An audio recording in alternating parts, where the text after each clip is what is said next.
Chicken fry చేసినా ఇలానే చేస్తాను. మా ఇంట్లో వాళ్ళందరికీ చాలా ఇష్టం. చాలా సింపుల్గా టేస్టీగా ఉంటుంది. ముందుగా అరకిలో చికెన్ తీసుకొని 1/2 టీ స్పూన్ పసుపు, 1 టీ స్పూన్ ఉప్పు వేసుకొని కలుపుకొని కనీసం ఒక 15 నిమిషాలైనా మ్యారినేట్ చేయాలి. స్టవ్ మీద దలసరి కడాయి పెట్టుకొని 1 టేబుల్ స్పూన్ ఆయిల్ వేసుకొని మ్యారినేట్ చేసుకున్న చికెన్ని వేసేసి కలిపి సిమ్లోనే ఉడికించాలి. అప్పుడు చికెన్లో ఉన్న నీళ్లు అంతా బయటికి వచ్చేసి చికెన్ అనేది 50% కుక్ అయిపోతుంది. పూర్తిగా నీళ్లు అన్నీ ఇంకిపోయాక ఒకసారి కలుపుకొని ఇందులోని 1 టీ స్పూన్ అల్లం వెల్లుల్లి పేస్ట్, 1 టేబుల్ స్పూన్ కూరకారం, రుచికి సరిపడినంత ఉప్పు వేసేసి కలిపి మరొక 10 నిమిషాలు సిమ్లోనే మధ్యలో కలుపుకుంటూ ఫ్రై చేయాలి.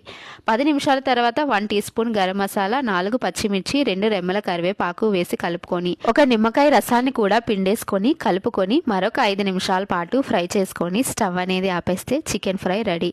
చూడండి, చికెన్ కూడా ఎంత సాఫ్ట్గా కుక్ అయిపోయిందో. చాలా సింపుల్గా టేస్టీగా ఉంటుంది. తప్పకుండా ట్రై చేయండి.